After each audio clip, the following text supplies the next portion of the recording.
تو انسان زیادہ طاقتور ہے جنات سے، لیکن جن تمہیں جو قابو کر رہا ہے کس وجہ سے؟ آج یورپ میں جو ہے نا 45,000 پاؤنڈ میں جادو سکھایا جا رہا ہے، تو پھر وہ یونیورسٹی میں کیوں سکھا رہے اگر اس چیز کا وجود نہیں؟ جادو کہ جاندار کو جاندار میں چینج کر سکتا ہے، اتنا طاقتور، اتنی طاقت ہے، لیکن کسی بے جان کو جاندار نہیں کر سکتا۔ بسم اللہ الرحمن الرحیم۔ السلام علیکم ناظرین، عمر فاروق آج کی آگاہی کے ساتھ حاضر ہے۔ آج ہم موجود ہیں اور ہماری خوش قسمتی ہے کہ ہمارے ساتھ حضرت پیر سید نور زمان نقشبندی شاذلی مدد ذیلہم العالی موجود ہیں، اور جو سلسلہ نقشبندیہ شاذلیہ کے روح رواں ہیں اور امام ہیں سمجھیں عاملین کے اس وقت، اور انہوں نے دوبارہ سے یہ سلسلہ نقشبندیہ شاذلیہ نہ صرف اس کو بحال کیا، بلکہ جو اس وقت یہ سلسلہ کی بہت ساری چیزیں جو مفقود ہو چکی تھی انہیں بھی دوبارہ اپنی رفتار کے ساتھ دوبارہ بحال کیا ہے، اور اس وقت ان کا جو فیض ہے وہ صرف پاکستان میں نہیں، چار جہان عالم پوری دنیا میں وہ پھیل رہا ہے۔ تو آج ہم صرف روحانی جو معاملات ہیں یا جو روحانی دنیا ہے اس حوالے سے بات چیت کریں گے، اور امید کرتے ہیں کہ یہ جو ہمارا انٹرویو ہے آپ کو پسند آئے گا۔ ایک تو سب سے پہلے آپ کا شکریہ کہ آج آپ نے ہمیں ٹائم دیا اور اپنے قیمتی وقت میں سے ہمیں کچھ عنایت فرمایا۔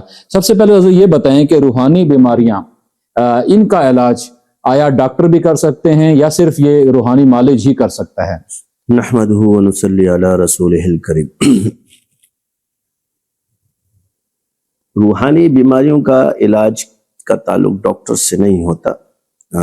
ڈاکٹرز کیونکہ جسمانی علاج کر سکتے ہیں، اور یہ نہیں کہ دوا اس میں نفع نہیں دیتی، عارضی طور پہ دوا بھی نفع دیتی ہے، مگر وہ دوا سے ہوتا ہے، ڈاکٹر اس کا علاج نہیں کر سکتے،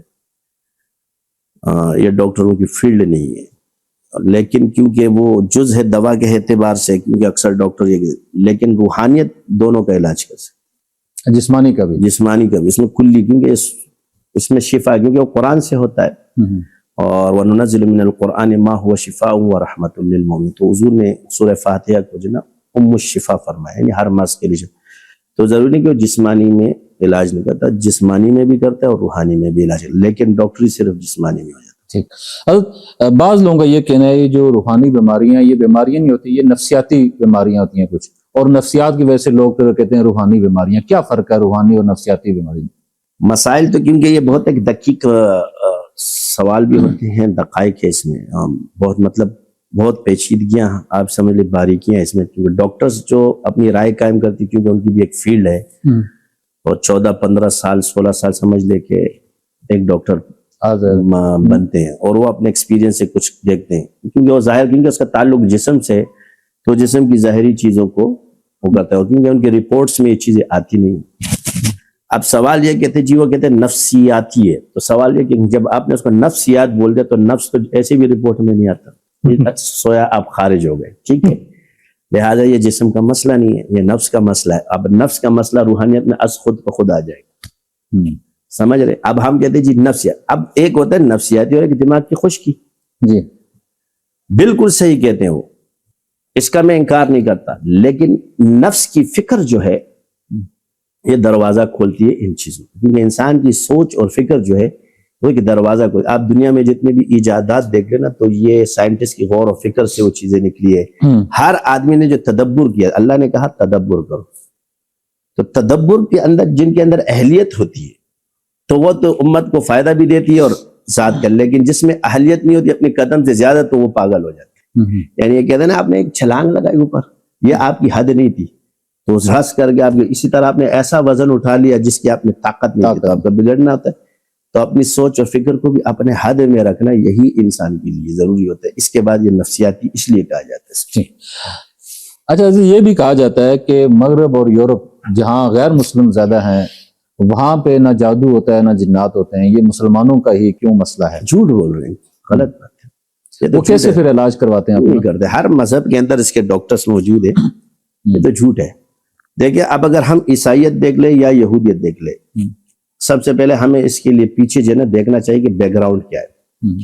مذاہب 3 جو ہے وہ قطعی ہے اور 3 قیاسی ہے، بالکل۔ اسلام، عیسائیت اور یہودیت یہ قطعی مذہب ہے، ٹھیک، اور 3 جو ہے مذہب جو ہے یہ قیاسی ہے، ہندو، بدھ مت یعنی جو بدھا کے ماننے والے، اور ایک ہے ستارہ پرست. یہ 3 قیاسی مذاہب میں شمار کیے جاتے ہیں. ٹھیک ہے. امام ابو حنیفہ کے نزدیک یہ زبور کے ماننے والے ہیں. ٹھیک ہے، جو نا ستارہ پرست ہے، سابین ان کو کہا جاتا ہے. اسی طرح ہندو ہے، ان کی کتابوں سے قیاسی طور پہ پتہ چلتا ہے، کیونکہ کال کی اوتار کا جو ان کے ہاں کانسیپٹ ہے، جی ہاں، جیسے نرگ اور سورگ اور یعنی جنت اور جہنم تہواروں کا، یہ سارے جو نا مماثلت رکھتا ہے ادیان سے. اس وجہ سے، اور کال کی اوتار کیونکہ ہندو پہلے سے تھے، تو کال کی اوتار سے ہمیں پتہ چلتا ہے کہ یہ ساری خوبیاں رسول اللہ صلی اللہ علیہ وسلم کی، اور یہ خوبیاں یا تو کسی آسمانی کتاب میں بیان ہوتی تھی یا کوئی نبی بیان کرتا تھا. اس کے علاوہ کسی کو یہ نہیں. وَإِذْ أَخَذَ اللَّهُ مِيثَاقَ النَّبِيِّينَ کی تحت یہ صرف نبیوں کو یہ عہد لیا گیا، باقیوں کو پتہ نہیں. ٹھیک ہے. تو اسی وجہ سے تو ہر مذہب میں جب چیز اب وہ بگاڑ پیدا ہوا بعد میں، اور ان کے علماء نے اس میں دیکھو، ان تحریفات ان کے علماء نے کیے. جی ہاں، یاد رکھیں، ہر مذہب کے جو بگاڑ پیدا ہوا اس دور کے ان کے علماء یا اس مذہبی پیشواؤں سے ہوا ہے. ایسے نہیں کہ عام شیطان نے ان کو گمراہ کیا، ان کو ہی گمراہ کیا. تو اپنے مذہب کے حساب سے سب علاج کرتے ہیں. اگر یہ کہہ دیں تو وہ آتما بول رہے ہوتے ہیں ہندو، اگر ان کے ہاں نہیں ہے تو کیوں بولتے ہیں؟ اور یہ اس پہ تو موویز جو جتنی انہوں نے بنائی ہوئی ہے، جادو فضول باتیں کرتے ہیں. یہ جا کے ان کے جو پادریوں سے پوچھو تو میں بتائیں گے کہ بھائی جادو ہے کہ نہیں. تو ان پادریوں سے پھر اس پادری کو مذہبی پیشوا بنا کے کیوں رکھا ہوا؟ تو لوگوں کی خدمت کرتا ہے نا، علاج کر رہا ہوتا ہے یا کچھ کر رہا ہوتا ہے، جب ہوتا ہے تو ادھر پہنچ جاتے ہیں. یہ فضول بکواس بات ہے، یہ میڈیکل کا حصہ نہیں ہے. تو لوگ ڈاکٹروں میں اس کو تلاش کرتے ہیں، وہاں ڈاکٹری میں وہ ٹھیک نہیں ہوتا، اور اس کا تعلق جو ہے ان کے ہاں جادو سیکھا جاتا ہے، سکھایا جاتا ہے. آج یورپ میں جو ہے نا 45,000 پاؤنڈ میں جادو سکھایا جا رہا ہے، تو پھر وہ یونیورسٹی میں کیوں سکھا رہے اگر اس چیز کا وجود نہیں؟ ٹھیک. تو یہ 45,000 پاؤنڈ میں سکھائیں گے یا 12,000 پاؤنڈ میں سکھائیں گے، تو یہ جو آج کل آ رہے ہیں ان کی یونیورسٹیز میں سکھایا جا رہا ہے، تو پھر اس کا کیا حکم ہوگا؟ تو اس سے ان کی جھوٹ کا سب سے فرق. اور اس وقت کیونکہ میڈیکل سائنس اس کو تسلیم کر چکی ہے کہ اس کا وجود ہے، اور انہوں نے اس پر بہت سی چیزیں ریسرچ بھی کی ہوئی. اچھا حضرت، آپ جو روحانی دنیا کے بے تاج بادشاہ ہیں، کیا سمجھتے ہیں یہ جن اور یہ جادو، یہ جس طرح کی چیزیں ہوتی ہیں، یہ انسان سے زیادہ طاقتور ہوتی ہیں؟ دنیا میں یاد رکھے کہ انسان سے زیادہ طاقتور کیا شے ہے؟ اللہ نے انسان کو طاقت زیادہ دی. جی ہاں. میں اس کی مثال دیتا ہوں. لیکن مجھ پر وہ چیز طاقتور کیوں ہو رہی ہے؟ سوال ہے. ان کو اللہ نے طاقت دی ہے کہ وہ تیز دوڑ سکتا ہے، ہر چیز ہے، لیکن پھر بھی وہ انسان کے تابع ہو سکتا ہے. بالکل. یعنی انسان کو ان کا خلیفہ بنایا گیا، ورنہ 1 سیکنڈ میں انسان نہیں جا سکتا، مگر وہ جاتے ہیں. تو کیا انسانوں میں یہ طاقت آ سکتی کہ نہیں آ سکتی؟ تو یہ پھر علمی بات ہے. انسانوں میں بھی یہ طاقت پیدا کرتا ہے اللہ. یہ نہیں اگر وہ مجاہدات کرے تو ان سے بھی تیز ہوتا ہے، فرشتوں سے بھی اس کی رفتار تیز ہوتی ہے. ایک چیز ہوگا نا، ہمارے رحمان بابا کے شعر کہ قدم چتر عرش پر رس مالی دل در رفتار در درویشان، یعنی ایک لمحے میں وہ عرش پہ جو پہنچ جاتا ہے. تو یہ ایک رفتار ہے اس کی کہ میں نے انسان کی سوچ اور فکر کو اللہ تعالیٰ نے اتنا وسیع کیا کہ وہ یتفکرون فی خلق السماوات والارض. یہ تو وسعت ہے آپ کی سوچ کی. تو انسان زیادہ طاقتور ہے جنات سے. لیکن جن تمہیں جو قابو کر رہا ہے کس وجہ سے؟ وہ علم ہے اس کے پاس، جس میں وہ تمہیں حلول کرتا ہے، تمہیں تنگ کرتا ہے، اور تمہارے پاس وہ علم نہیں. لہٰذا جب تم اس علم کو حاصل کر لو گے تو وہ تمہارے نیچے ہو جائے گا. ٹھیک. اچھا حضرت، آیا آپ نے کہا کہ جب آپ اس سے زیادہ عالم ہو جائیں گے یا حاصل کر لیں گے وہ آپ کے تابع ہو جائے گا، تو کیا یہ ممکن ہے کہ جادو یا جنات وغیرہ کے ذریعے سے کوئی دنیاوی فائدہ، مثلا کوئی حکومت ہے یا کوئی اور مالی مفاد ہے، وہ حاصل کیا جا سکتا ہے؟ لیکن جتنے بھی جادو کے ذریعے یہ ناممکن نہیں ہے، کیونکہ قرآن میں فرعون جادوگروں کی طاقت پہ اپنی حکومت اللہ تعالیٰ نے چلاتا تھا، اور حضرت موسیٰ علیہ السلام کے سامنے اس نے جادوگروں کو کھڑا کیا.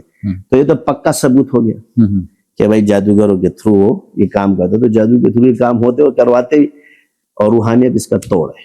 ٹھیک. اور اصل حکومت جو ہوتی ہے وہ روحانیوں کی ہوتی ہے. ٹھیک. ہاں بس. اچھا، اس پہ تو زیادہ مجھے یہ بتائیں کہ آج کل عامل بھی بہت سارے ہیں. اب عامل کامل کون ہے، شعبدہ باز کون ہے، اس میں فرق کیسے کریں؟ چونکہ عوام کے لیے بڑا مشکل ہے یہ. میں آپ کو ایک بات بتا دیتا ہوں کہ ایک پراپر ڈاکٹر ہوتا ہے، ایک پراپر حکیم ہوتا ہے، اور ایک ٹوٹ کے سیکھ کے نسخے سیکھ کے بیٹھے ہوتے. تو ایسے تو آپ کو بہت ملیں گے، مگر اس کو ایک چیز آتا ہے نسخہ بنانا. بس یہ ڈال دو نسخہ بند ہے، مرض کھلا دے. مگر اس کو یہ پتہ نہیں ہے کہ مرض کی کنڈیشن کیا ہے، پھر لوگوں کو تخیلیات میں ڈال دیتا ہے. تو ایسے عاملین تو آپ کو بہت ملتے ہیں. باقی کاملین کی طرف اگر آپ نے آنا ہے اللہ نے جس کو، تو ہمارے سلسلے میں، اور اس میں ہمارا سلسلہ فرد ہے. یہ یاد رکھے کہ یہ فرد کا مطلب ہے اللہ تعالیٰ نے اس کو اس چیز کو جو مجھ پہ اللہ نے کھولا ہے تو اس کے راز اور رموز بھی بولے سارے. میں اس میں کسی بڑے سے بڑے شیخ الحدیث کو کھلاڑی نہیں مانتا، اناڑی مانتا ہوں. بڑے سے بڑا ڈاکٹر پروفیسر اس میں اناڑی مانتا ہوں. تو باقی کسی کھاتے میں آئیں گے. اور جن کو ہم عاملین سمجھتے ہیں، میں اسے کہتا ہوں عاملین کے نام پہ تھوڑا دھبا ہوتے ہیں. ہمارے ہاں جو سب سے بڑا مسئلہ یہ ہے، کسی شے کو بدنام کرنے کے لیے ذات پہ چلے جائے. یہ ابلیس کا کیریکٹر جو ہوتا ہے نا، کیریکٹر لوز ہے، فلاں ہو گیا، یہ ہو گیا. تو آپ کسی ڈاکٹر کے پاس جب علاج کے لیے جاتے ہیں، اس کے کیریکٹر کو چیک کرتے یا علم کو چیک کرتے؟ نہیں، عقل نہیں مانتی اس چیز کو. آپ اس سے ڈاکٹر سے علاج کراتے ہو.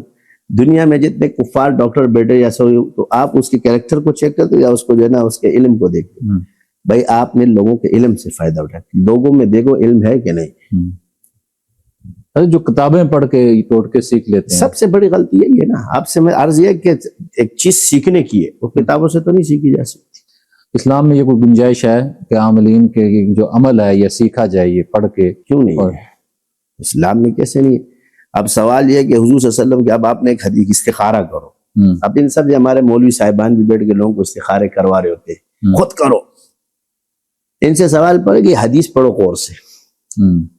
یہ حدیث جب شروع ہوتی ہے نا تو اصحاب رسول فرماتے تھے کہ حضور ہمیں استخارہ اس طرح سکھاتے تھے جیسے قرآن کی صورت سکھاتے تھے. یہ نہیں کہا کہ استخارہ کرو، سکھاتے تھے. جی. آج عرف عام میں آپ عامل کس کو کہتے ہیں؟ جو استخارہ کرتے ہیں لوگ ان کی طرف. یعنی آپ عرف کو تم فقہ مانتی ہے نا. جی ہاں. تو اس طرح سے ثابت ہوتا ہے کہ حضور نے اصحاب رسول کو عامل بنایا. اگر آپ اس کو خلاف سنت سمجھ رہے تو آپ اپنی خیر مناؤ. کیونکہ اب اصل چیز کیا ہے کہ جی آئینی اس طرح کرنا. تو میرا یہی چیز ہے، اصحاب رسول نے اس چیز کو سیکھا ہے. آپ کو آتا ہے، آپ نے تو حدیث پڑھ لی، شروع ہو گئے. تو اس کے نقائص پھر آپ کو ملیں گے کہ نہیں ملیں گے؟ اللہ تعالیٰ نے جہاں قرآن کو فرمایا ہے تو قرآن کے ساتھ اللہ نے قید نہیں لگائی. یعنی ایک چیز یہ کہ قرآن ذکر میں عمومی ہے، پڑھنے میں. قرآن آپ چوم لو، ترجمہ کر لو، یہ سیکھ سکتے. لیکن قرآن کے 3 چیز میں جو فرمایا اللہ سب کو نہیں ملتی. اس لیے انعام اللہ کے اندر 4 طبقہ جو نبیین، صدیقین، شہداء، صالحین. یا ایھا الذین آمنوا اتقوا اللہ وکونوا مع الصادقین فاسألوا اہل الذکر ان کنتم لا تعلمون الرحمن فاسأل به خبیرا والذین جاہدوا فینا لنہدینہم سبلنا. اسی طرح ایک جماعت جو مستنبطین کو جدا فرمایا، فقہ کو سیکھنے کے لیے جدا. اس کا مطلب اس میں عموم نہیں ہے، خصوص ہے. ولایت خاصہ اور علم خاص، یعنی علوم راسخ، علم راسخ ہر کسی کو حاصل نہیں ہو سکتی، اور ولایت خاصہ ہر کسی کو حاصل نہیں ہو سکتی. جادو سے کسی چیز کی حقیقت تبدیل کی جا سکتی یا ہو جاتی؟ جادو شعبدہ اور حقیقت میں کہ جاندار کو جاندار میں چینج کر سکتا ہے. اتنا طاقتور، اتنی طاقت ہے. لیکن کسی بے جان کو جاندار نہیں کر سکتا. کسی جاندار کو مار سکتا ہے لیکن کسی بے جان کو جاندار، یعنی ایک بندے کو مار تو سکتا ہے مگر زندہ نہیں کر سکتا. سمجھ رہے؟ ایک لکڑی کو سانپ تو دکھا سکتا ہے مگر لکڑی کو سانپ نہیں کر سکتا. یہی وجہ تھی کہ جب موسیٰ علیہ السلام کے سامنے رسیاں پھینکی گئی تو ان کے خیال میں وہ سانپ تھے. لیکن جب، کیونکہ جادو کا علم ایک تو چیز پوائنٹ ہوتا ہے کہ بھئی ان کے پاس علم میں جادو بھی تھا کہ جادو کیا کیا کر سکتے، کیونکہ اس کو علم میں تھے. تو جب انہوں نے عصا پھینکا تو واقعی اژدہا بن گیا. تو اس وقت نے کہا یہ نہیں ہو سکتا. یعنی مفسرین نے تو اپنی آراء پیش کی کہ انہوں نے لباس پہنا تھا، نقل کی تھی، یہ کی تھی، مگر میں کہ نہیں، وہ جادو کا علم جانتے تھے. تو جادو میں جب معجزے اور جادو کا فرق کو پہچان گئے تو انہوں نے کہا کہ یہ نہیں ہو سکتا جادو سے، یہ موسیٰ کا رب ہی کر سکتا، اور ایمان لے. اچھا حضرت، جو شخص یہ کہے کہ قرآن سے جادو ہو سکتا ہے، ایسے شخص کافر ہے، پکا کافر ہے. یہ مشرکین کا عقیدہ تھا. اور مشرکین مکہ کے آپ پوری تفاصیل لے، اس پر ہم ایک لکھ بھی چکے ہیں کہ جن لوگوں کے ایسے اقوال ہے اگر وہ اس پر لوگ مانتے ہیں تو دائرہ اسلام سے بھی خارج ہو جائیں گے، کہ نکاح بھی ٹوٹ جائے. اچھا، آخری سوال یہ ہے کہ آج کل یہ جو لوگ ہیں یہ روحانی بیماریوں کا بہت زیادہ اس میں مبتلا ہو رہے ہیں، اس کی کیا وجہ ہے اور اس کا حل کیا ہے؟ علم کی کمی. بیمار تو ہم ہر صورت ہوں گے، جس صورت میں مثال کے طور پہ، کیونکہ دیکھیں ہم نے آپ سے پہلے کہا کہ مجاہدے اور اس کے حساب سے علوم سیکھنا، یہ سنت نبوی سے ہمیں ساری چیزیں ملتی ہیں. تو موقع کے حساب سے آپ دیکھیں جیسے جیسے موقع آتا گیا اور علم اترتا گیا. اب اگر آپ سورہ فلق اور ناس کو دیکھ لیں تو وہ مکی صورتیں ہیں. لیکن مدینے میں حضور پہ جاؤ تو دوبارہ حضور کو علاج کے لیے نازل ہوئی ہے. یعنی اس کا اگر دیکھا جائے تو مفسرین کہ اعتبار نزول یہ 2 دفعہ ہوا ہے. سورہ فلق اور ناس جو ہے نازل ہوئی، مگر ایک مکے میں بھی نہ تھا، اس وقت حضور پہ جادو نہیں تھا مگر ہوا. تو آپ علیہ السلام پہ جب جادو ہو گیا تو اس سے ثابت ہو گیا کہ جادو کا تعلق کوئی تقوی کی کمی سے نہیں ہوتا. یا یہ کہ نبی پہ جادو ہونا ہے کہ یہ بھی ایک ہتھیار ہے.